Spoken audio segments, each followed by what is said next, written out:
हम सब मिलकर बैठेंगे, वक्त कभी ना आएंगे, वही प्रभात सुनाएंगे। आइए जानते बिना पहला उत्तम क्षमा क्रोध छोड़ना, दूसरा उत्तम मार नहीं करना, तीसरा उत्तम आचरण छल कपट नहीं करना, चौथा उत्तम शौच लोभ नहीं करना, पांचवा उत्तम सत्य वचन बोलना, छठवा उत्तम संयम इंद्रियों को वश में रखना, सातवां उत्तम इच्छाएं छोड़ना, आठवां उत्तम त्याग करना, नौवां उत्तम आकिंचन वैराग्य छोड़ना, 10वां उत्तम ब्रह्मचर्य,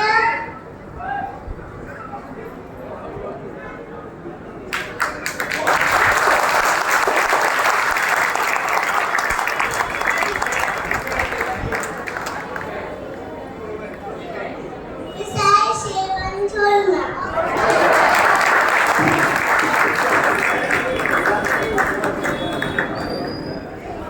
आज का हमारा नाटक है सती अनंतरा के जीवन पर आधारित।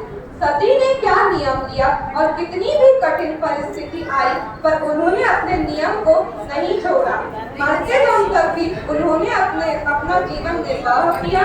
हम सभी नियम तो ले लेते हैं पर थोड़ी सी भी प्रतिकूलता आ जाने पर उन नियमों को आधा अधूरा ही छोड़ देते हैं। इसीलिए आप सभी यह नाटक बहुत ही ध्यान से देखें।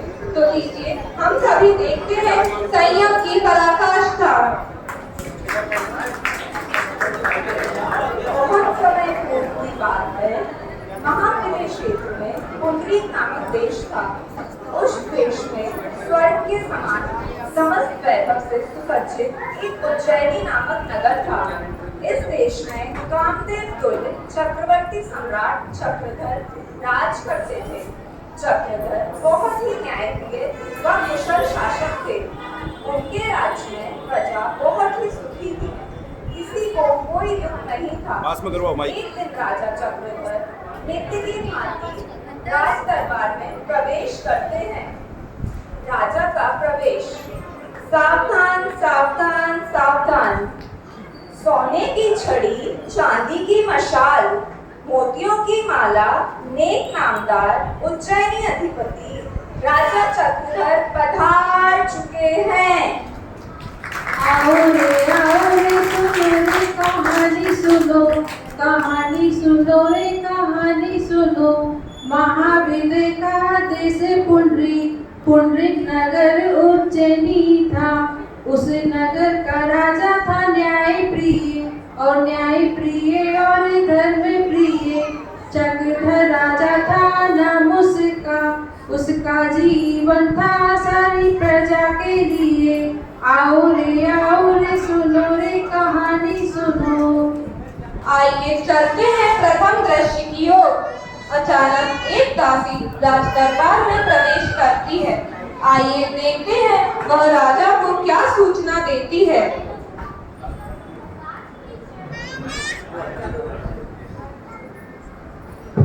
महाराज की जय हो। कहो दासी, क्या बात है? महाराज एक सुखद समाचार है। सुखद समाचार? अति शीघ्र कहो। महाराज महारानी जी के यहाँ एक चंद्रमा के समान एक पुत्री का जन्म हुआ है। ओह, ढोल बजाओ, खूब बजाओ। आज मेरा भागरूपी तारा जगमगा उठा है। मेरे यहाँ पुत्री का जन्म हुआ है। अरे घर घर रोशनी कर दो, मानो जैसे दीपावली हो। अरे खूब नाचो, खूब गाओ, खूब खुशियां मनाओ। आज मैं निहाल हो गया। लो दासी, लो दासी, यह लो। महाराज की जय हो, राजकुमारी की जय हो। मंत्रीवर, मंत्रीवर मैं आज बहुत प्रसन्न हूँ। आप जाइए जिन मंदिर में अनुष्ठान कराइए, राज में मिष्ठान का वितरण कराइए और विशाल धार्मिक शिक्षण शिविर का आयोजन कराइए। इसकी घोषणा उद्घोषण के द्वारा समस्त नगर में की जाए। जो आज्ञा महाराज। आइए चलते हैं द्वितीय दृश्य की ओर।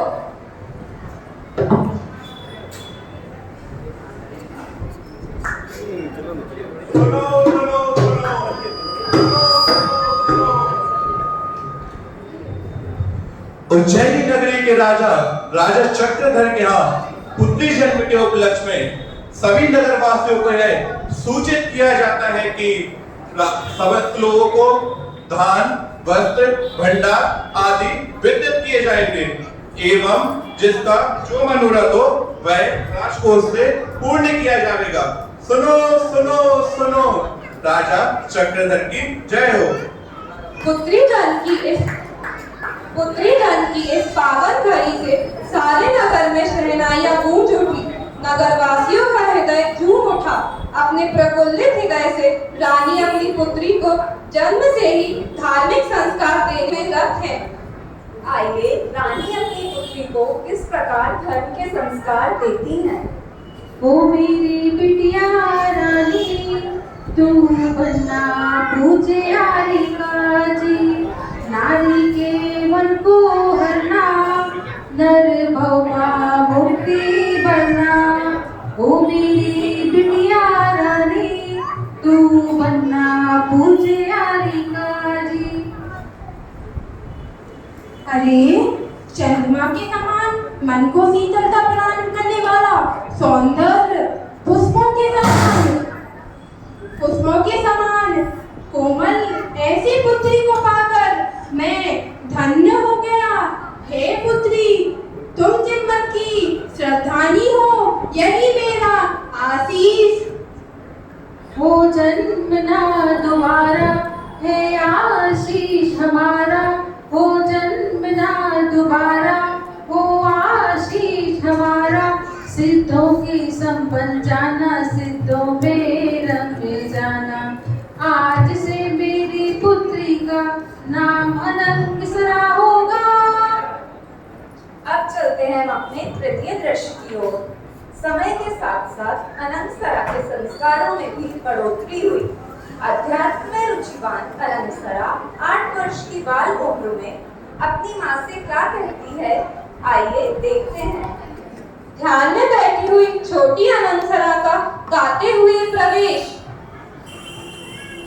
माँ सुनाओ वो गाथा सुहानी, जिससे परिणति हो बीत रागी। चौगति का मिटे दुख ऐसा, सिद्ध सुख हो सहज प्राप्त तैसा। राग के भार की ना निशानी, द्वेष से भिन्न परिणति पानी। शीघ्र हो मेरे सब दुख की हानि, माँ सुनाओ वो गाथा सुहानी। माँ सुनाओ वो गाथा सुहानी। अच्छा बेटी, पहले ये बता कि तुझे अच्छा क्या लगता है।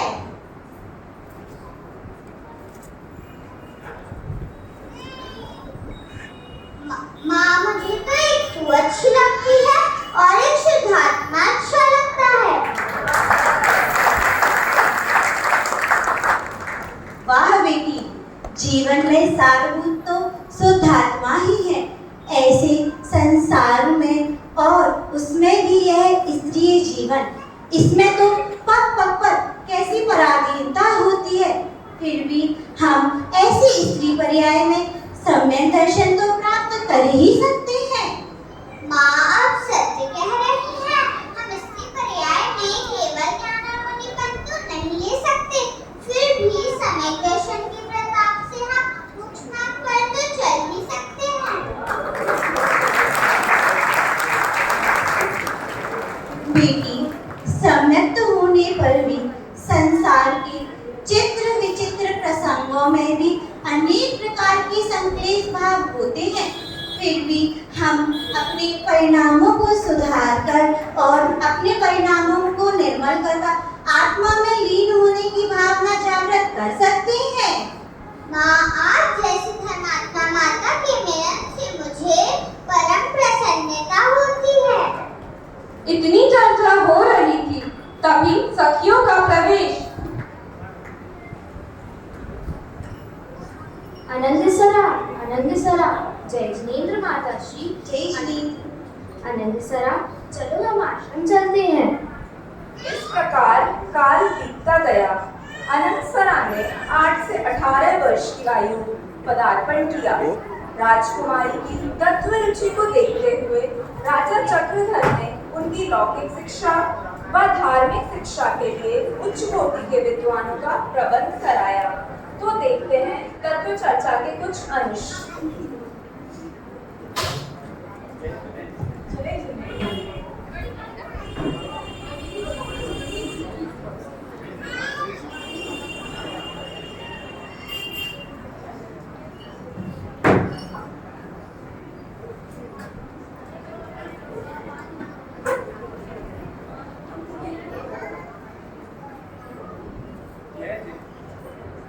जय जिनेंद्र, बैठिए।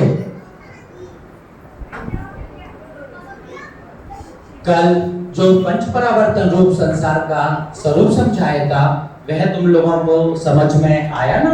हाँ गुरुदेव। बहुत अच्छा। चलो अब तुम सूत्र सुनाओ। जी गुरुदेव। काके चेष्टवतो ध्यानम शाने निद्रा तथैव च अल्पाहारी ग्रह त्यागी विद्यार्थी पंच लक्षण। शाबाश पुत्री, अब तुम इसका अर्थ करो। जी गुरुजी। कौवे के समान दृष्टि, बगुल के समान ध्यान, श्वान की तरह निद्रा, अल्पाहार एवं ग्रह त्याग के विद्यार्थी के पास लक्षण है। बहुत बढ़िया। अब हम संक्षेप में जिनवाणी का रहस्य समझेंगे। तत्व ज्ञान से ही तुम्हारा कल्याण होगा। यह संसार 6 द्रव्यों से मिलकर बना है। इसका कोई कर्ता धर्ता नहीं है, कोई सृष्टा नहीं है। यह स्वतः निर्मित है। गुरुजी, यदि सृष्टि की सारी क्रियाओं का स्वतंत्र परिणाम होता है तो भगवान क्या करते हैं? हम जो कार्य करते हैं वो। भगवान तो वीतरागी, सर्वज्ञ और हितोपदेशी हैं। वह कुछ नहीं करते हैं। जो ज्ञातक दृष्टा हो और सुख दुख का अनुभव करता हो, उसे चेतन द्रव्य यानी जीव द्रव्य कहते हैं। हाँ, मैं समझ गई। तो गुरुजी, जो ज्ञाता दृष्टा ना हो और सुख दुख का अनुभव ना करता हो, उसे अचेतन द्रव्य यानी अजीव द्रव्य कहते हैं ना? हाँ, सही कहा। इस प्रकार सभी जीव अपनी ही भूल से कारण दुखी हैं और अपनी भूल सुधार कर सुखी हो सकते हैं। जीव अज्ञानतावश पर पदार्थों में इष्ट अनिष्ट करके कल्पना करके राग द्वेष करता है और जिसके फलस्वरूप संसार बढ़ाता है। गुरुजी, अगर राग द्वेष के परिणाम बुरे हैं तो उन्हें छोड़ने से हमें क्या लाभ होगा? ध्यान से सुनिए। मैं एक शाश्वत शुद्ध त्रिकाली रहने वाला चेतन द्रव्य और मोह राग द्वेष इसकी मलिनता है। जब एकत्व ममत्व रूपी राग द्वेष दूर हो जाएंगे, तब अचेतन पदार्थ जैसे तुम्हारे माता पिता भाई बहन घर परिवार महल सदा ही छूट जाएंगे। तब अपने ज्ञान स्वरूप आत्मा में सावधान रहकर आत्म कल्याण करना चाहिए, जिससे आपको प्रचुर अतीन्द्रिय सच्चा सुख प्राप्त होगा। अतः जीवन में कितनी विषम परिस्थितियां क्यों ना आए, अपने आत्मस्वरूप को मलिन नहीं बनाना चाहिए। सदा समता भाव धारण करना, अहिंसामय धर्म पंथ को कभी ना छोड़ना। हाँ गुरुदेव, आपका मुझ पर अनंत उपकार है। मैं आपकी दी हुई शिक्षा का सदा अनुसरण करूंगी, कभी भी धर्म पंथ से भ्रष्ट नहीं होंगी, ज्ञान स्वभावी आत्मा को प्राप्त करूंगी और अहिंसामय धर्म का पालन करूंगी। अब स्वाध्याय का समय पूरा हो गया, आगे की चर्चा कल करेंगे। जय जैनेन्द्र। चिरागों की चर्चा इतनी सुंदर और विस्तृत है जिसे अनंत काल तक अनुवृत्ति किया जाए तो मन तृप्त नहीं होगा। आइए चलते हैं चतुर्दशी की ओर। इस प्रकार काल बीतता गया। भेद विज्ञान और अध्यात्म से ओतप्रोत अनंतसरा अपनी सखियों के साथ उद्यान में वार्तालाप कर रही हैं। आइए देखते हैं वह क्या बात करती हैं।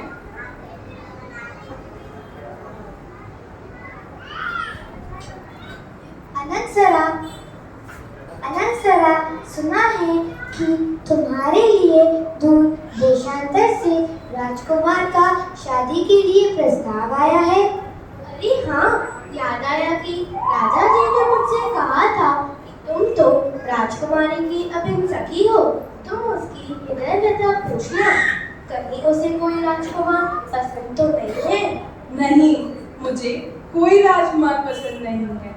वीतरागता, सर्वज्ञता की प्राप्ति ही मेरा लक्ष्य है। परंतु हाँ, वर्तमान में ऐसा वीतरागी मार्ग अपना सकूं, ऐसी मेरी शक्ति नहीं। इसलिए मुझे कामदेव जैसा सुंदर पति नहीं चाहिए, परंतु हाँ, उसका अंतर सरलता के सौंदर्य से भरपूर हो। यह जरूरी नहीं कि उसकी आंखें सुंदर हो, परंतु हाँ, उसकी आंखों में जिन भक्ति की चमक अवश्य हो। यह जरूरी नहीं कि वह राजाओं का राजा हो, परंतु हाँ, वह जिन भगवानों के चरणों का दास अवश्य हो। अरे, किसी पुरुष के पंचांग की ध्वनि सुनाई दे रही है। लगता है अनंतसरा के सपनों का राजकुमार आ गया है। नहीं नहीं, मुझे तो किसी अमंगल की आशंका हो रही है। उदित हुआ सौभाग्य मुद्रित, महलों में उजियारी छाई। पुनर्वसु सोचते हुए, आहा, कितनी रूपवती कन्या है, क्यों ना इसे अपना बना लूं?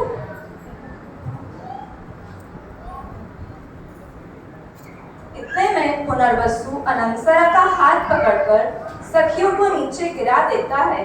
सखियां घबराकर चली जाती हैं। कौन हो तुम और यहाँ क्या कर रहे हो?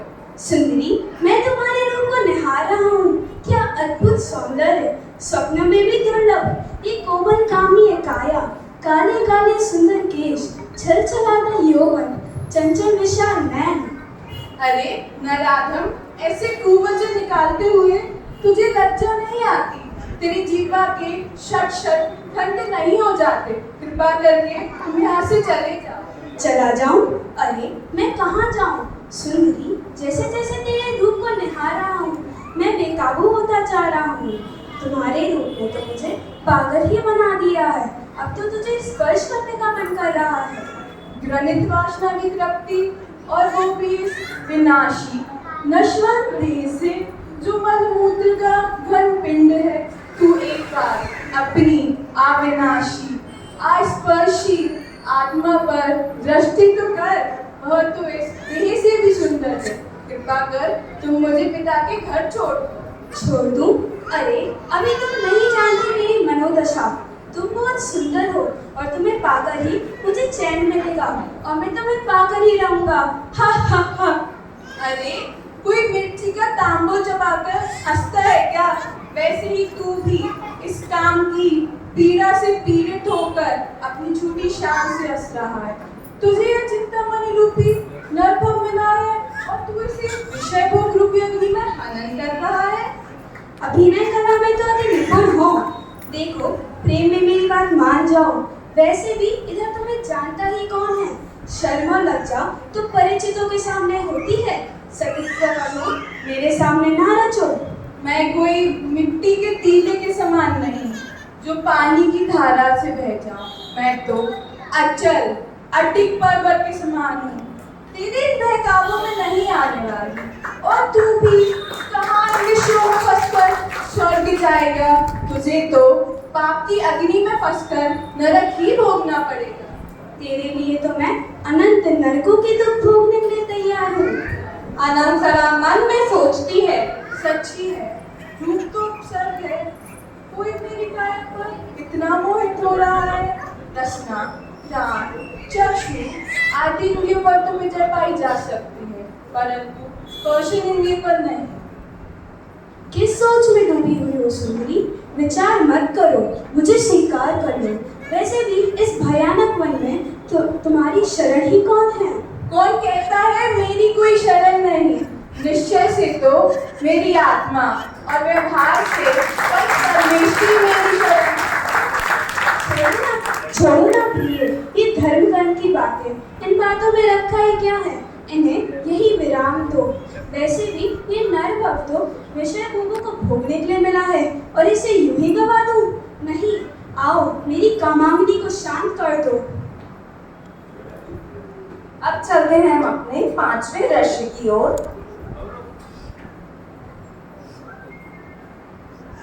सखियां दौड़ते हुए राजा चक्रधर के पास जाती हैं। आओ रे सुनो रे कहानी सुनो, कहानी सुनो रे कहानी सुनो। सखियां आई राजा के पास, डरती व घबराती हुई, रोते हुए इसने ही कहा, राजकुमारी का अपहरण हुआ। रोते ही राजा क्रोधित हुआ, सेनापति को बुलाया तत्काल। सेनापति जी, शीघ्र जाइए और मेरी पुत्री को ढूंढ कर लाइए। वन से, शमशान से, आकाश से, पाताल से, कहीं से भी मेरी पुत्री को शीघ्र ढूंढ कर लाइए। जो आज्ञा महाराज। सेनापति अपने वीरों के साथ विमान द्वारा विद्याधर के पीछे लग जाता है।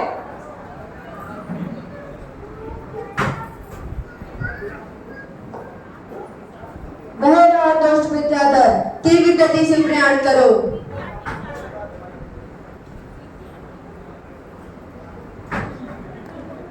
ओ दुष्ट विद्याधर, राजकुमारी जी को छोड़ दो, अन्यथा बेमौत मारा जाएगा। ओ नीच, अपने देश लौट जा, नहीं तो क्या? तू मेरे पराक्रम को नहीं जानता है, तभी तो ऐसी बहकी बहकी बातें कर रहा है। मैं विद्याधरों के राजा का राजा हूँ और तू राजा की चाकरी करने वाला गुलाम पुरुष। तुझे ये नीचता का कार्य शोभा देता है और तू मुझे नीच कह रहा है। हा हा हा। तू अपनी जबान से बाज नहीं आता? लगता है तुझे अपने प्राणों का मोह नहीं है। अभी भी कहता हूँ राजकुमारी जी को छोड़ दे। छोड़ दूं? क्या इसीलिए अपहरण किया था? अरे इसे तो मैं समस्त रानियों में पटरानी बनाऊंगा, अपने हृदय सिंहासन में विराजमान करूंगा। इतनी सुंदर कन्या को छोड़ दूं? ओ कामांध पुरुष, दुष्कृत्य करने से पहले मुझसे युद्ध करना होगा, मेरे तीरों से बच नहीं पाएगा। दोनों युद्ध करने लगते हैं। सेनापति एवं अन्य योद्धा एक साथ तीर फेंकते हैं, जिससे विद्याधर का विमान टूट जाता है। पुनर्वसु सोचते हुए,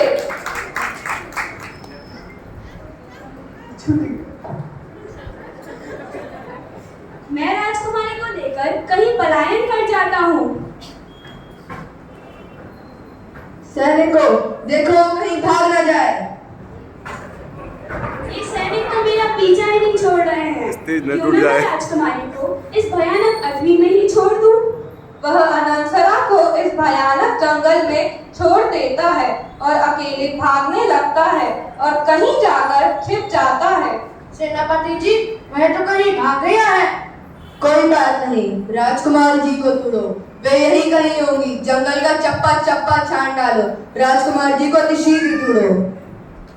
इधर राजकुमारी नहीं मिलती और राजा के पास जाकर सेनापति समस्त घटना सुनाते हैं और इधर पुनर्वसु विद्याधर अनंतसरा को लेने वापस अटवी में आता है। सुंदरी, सुंदरी, कहाँ हो? एक ही तो सुंदरी मिली थी, पता नहीं कहाँ चली गई, कहाँ सुंदरी, मेरे सामने तो आओ। मुझे मेरे प्राणों से मत छीनो, प्राण प्रिय। हे पाषाण, क्या तुमने मेरी सुंदरी को देखा? पता नहीं इस वन में कहाँ ओझल हो गई है। क्या तुमने मेरी सुंदरी को देखा? पता नहीं कहाँ ओझल हो गई है, मैं यहीं छोड़कर गया था। क्या किसी ने भी मेरी सुंदरी को नहीं देखा? लगड़हारे का प्रवेश।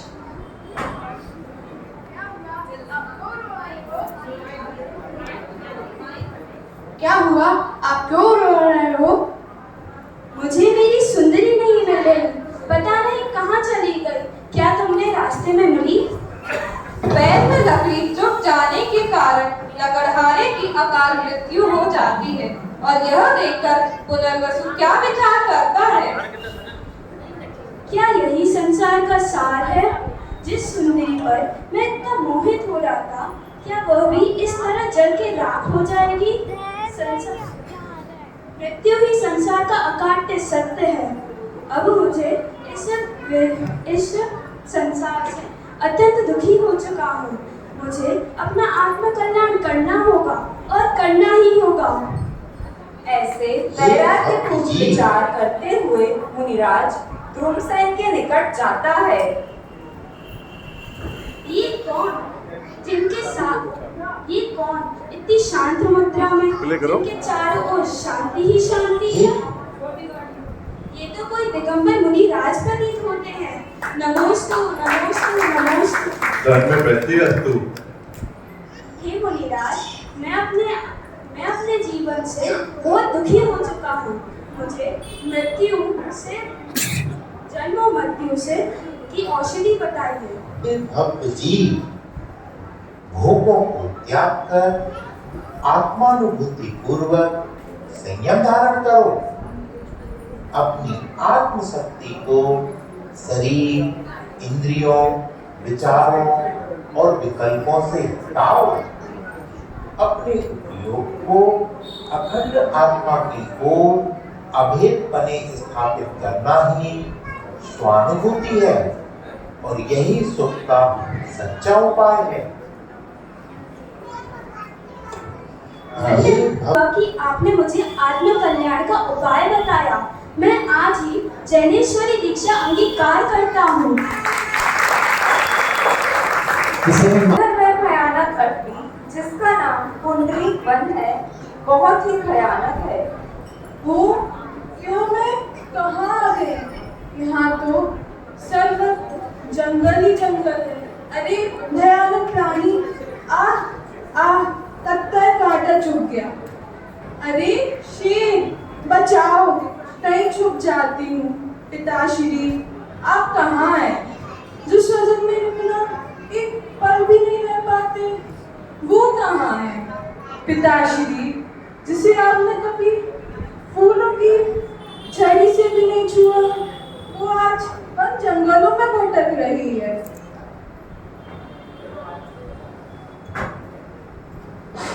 होनहार होके रहे, टाल सके ना कोई। महलों की एक राजकुमारी, बिहड़ बन में रोए, बिहड़ बन में रोए। मैं दुखियारी भाग्य की मारी, गर्भ जो मेरे फूटे। ना जानू क्यों भगवान तेरे मुझसे ऐसे रूठे। कुछ तो पुण्य किया था मैंने, जो महलों में आई। मात पिता और राज संपदा सब कुछ मैंने पाई। अब ये कैसा कर्म जो आया, बन बन आज बिरोई। मैं दुखियारी भाग्य की मारी, कर्म जो मेरे फूटे। पिछले किसी जन्म में मैंने हिंसा की होगी। विरह कराया होगा या गुरु निंदा की होगी। मैं दुखियारी भाग्य की मारी, कर्म जो मेरे फूटे। ना जानू क्यों भगवान मेरे मुझसे ऐसे रूठे।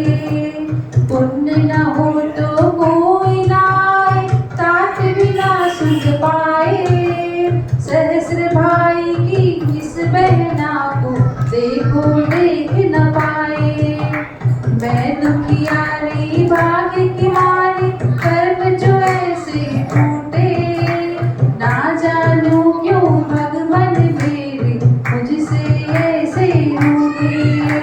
अब तो भगवान तुम ही सहारे, तुम्हारी शरण में जाऊं, तेरी शरण में ही रह कर जीवन अपना बिताऊं, जीवन अपना बिताऊं। अरे अनंतसरा, अनुकूल और प्रतिकूल संयोगों में साम्य भाव रखना ही श्रेष्ठतर है, अतः अपने ज्ञान को ज्ञान में स्थापित करो। अरे ये ध्वनि तो सुनी सी लगती है, लगता है जैसे मेरी अंतरात्मा की हो। वास्तव में जो कुछ भी कहा सच ही तो कहा। कहाँ तो मैं पुण्योदय से महापराक्रमी चक्रवर्ती की पुत्री, और कहाँ आज इस पापोदय से वन जंगलों में भटक रही हूँ।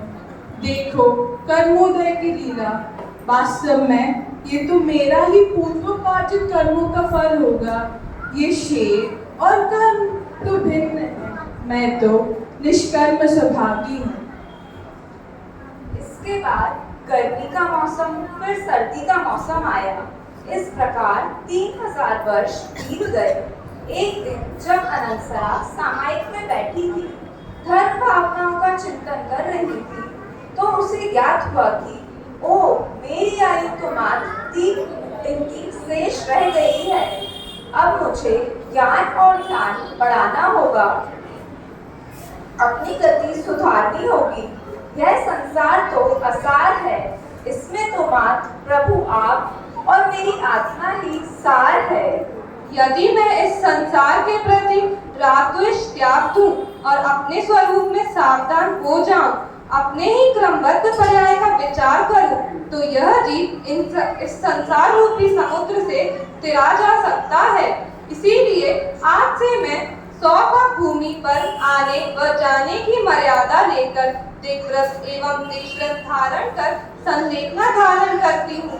चाहे जैसी भी परिस्थिति क्यों न आए, मैं अपने नियम भंग नहीं करूँगी। ऐसा समय हो भगवन, जब प्राण तन से निकले, आत्म को जपते जपते मम प्राण तन से निकले। विद्याधर का प्रवेश।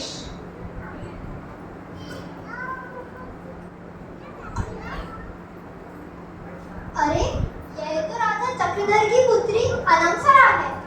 अनंतसरा, अनंतसरा जी पुत्री, तुम मेरे साथ पुंडरीक देश के राजा चक्रधर के पास चलो। मुझे क्षमा कर दीजिए, मैं आपके साथ पुंडरीक देश नहीं चल सकती। परंतु क्यों? मैंने दिग्व्रत एवं देशव्रत अंगीकार किया है। परंतु पुत्री, मुझे क्षमा कर दीजिए, चाहे कैसी भी परिस्थिति क्यों ना हो, मैं अपना नियम भंग नहीं करूंगी। आइए चलते हैं 7वें दृश्य की ओर। पुंडरीक जाकर वह विद्याधर राजा चक्रधर के दरबार में आकर अनंतसरा की मिलने की सूचना देता है।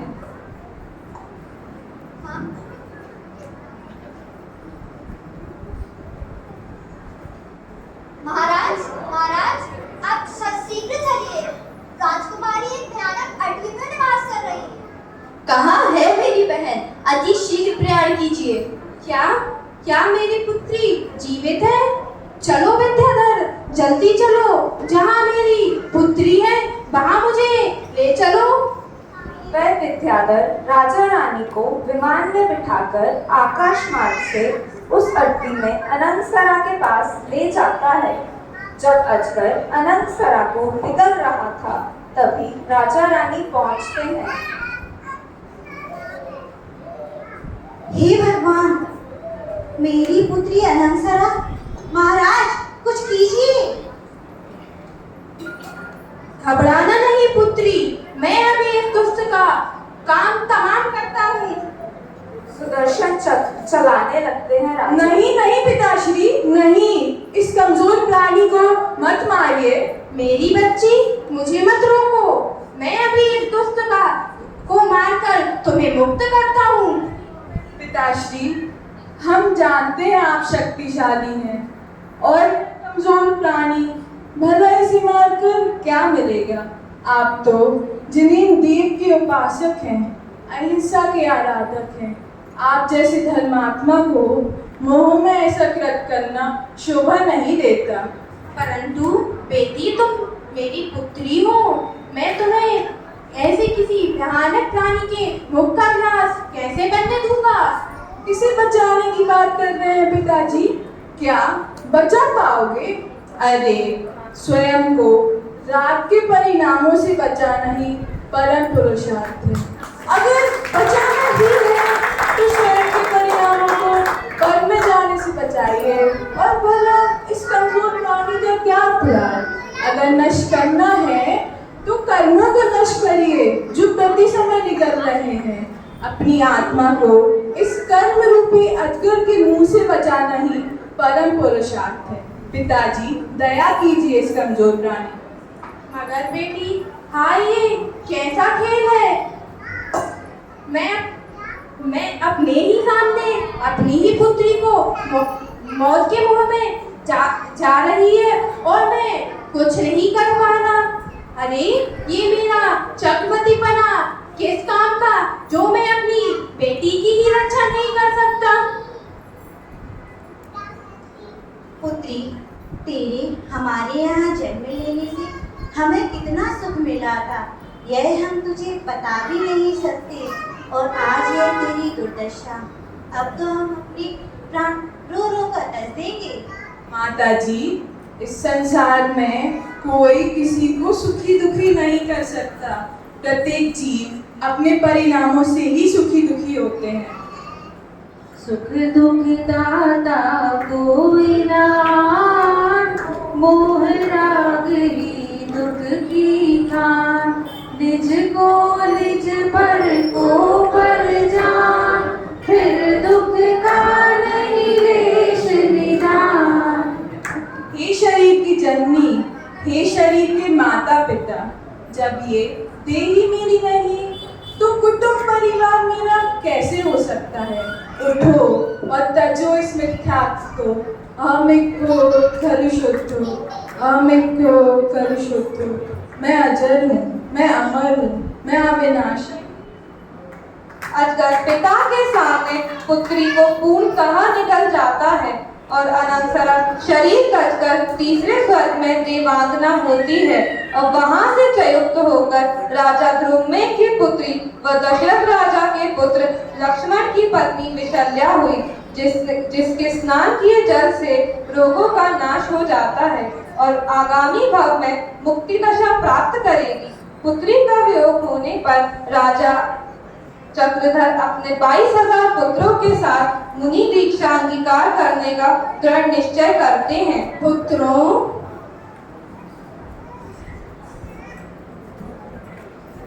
आप मुझे संसार में सुख नहीं होता है। आप मुझे अपनी आत्मा का कल्याण करना है, इसलिए मैं अपने राज्य का राज्यभार तुम लोगों को सौंप कर जिन दीक्षा अंगीकार करता हूँ। नहीं पिताजी, अब मुझे इस संसार में सुख हासिल नहीं होता, इसलिए मैं भी आपके साथ पूरी दीक्षा अंगीकार करता हूँ। हे पिताश्री, हम भी आपके साथ पूरी दीक्षा अंगीकार करते हैं। संसार लगने लगा है साथ, निज न्याय की सुधि आई। संसार लगने लगा है साथ, निज न्याय की सुधि आई। यतियों के मार्ग की महिमा अपार, द्वादश अनुवृक्षा मन भाई। वो संसार लगने लगा है साथ, निज गायक की सुधि आई। इस प्रकार इस नाटक में हमने देखा कि अनेक विपत्तियों का सामना करते हुए भी सती अनंतसरा ने अपने नियम को नहीं छोड़ा। उसने मृत्यु को स्वीकार कर दिया, पर जीवन पर्यंत घेर हुए तिव्रत एवं वेश्व्रत का पालन करके अपनी आयु पूर्ण की। सती ने अनेक वर्षों तक जंगल में रहकर अपनी आराधना की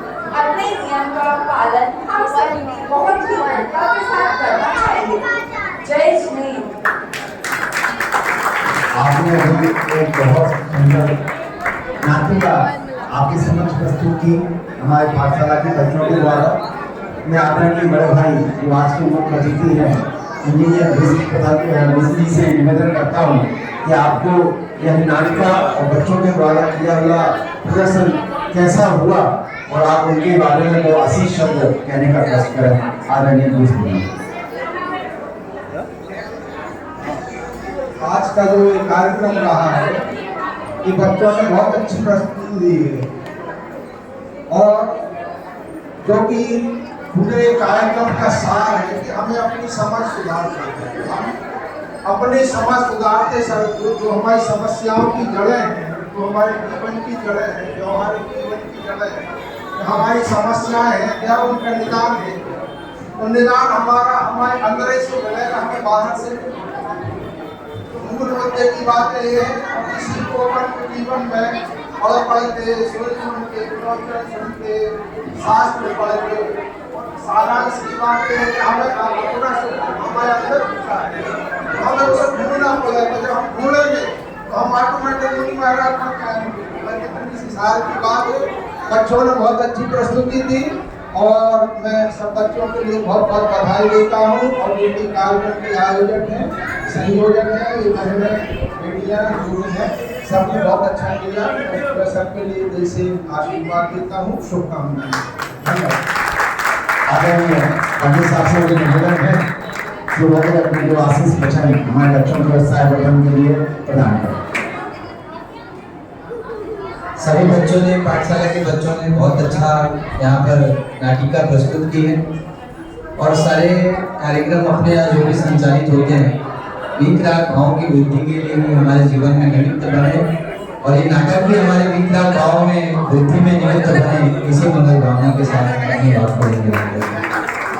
अपने पुरस्कार के लिए पंडित साहब और आदरणीय बड़े भाई साहब को निवेदन करता हूँ कि हमारे जितने भी नाटक के प्रतिभागी हैं उनको एक छोटा सा उपहार देकर सम्मानित करें। संचालक महोदय से निवेदन है कि एक को बुला देना है और वो यहाँ से पुरस्कार। सभी बच्चे लाइन से सबसे पहले प्रतीति दीदी आओ पे तुम भी तो कैंडिडेट हते।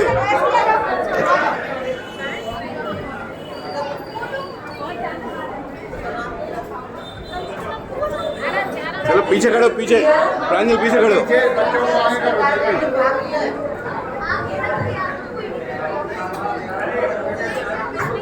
प्रांजल खड़े हो, क्या कर रहे, कहाँ भाग रहे?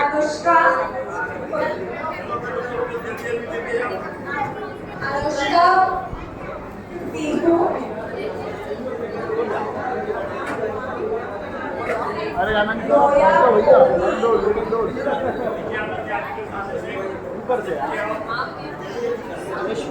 निष्ठा, प्रांजल भैया, हितेश भैया,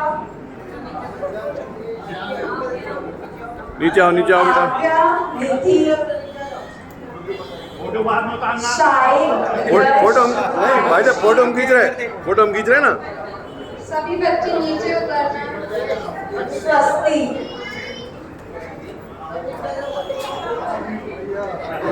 इसके बाद हमारे बच्चे जिन्होंने मंगलाचरण किया, बीज भंडारी और बलवान जैन।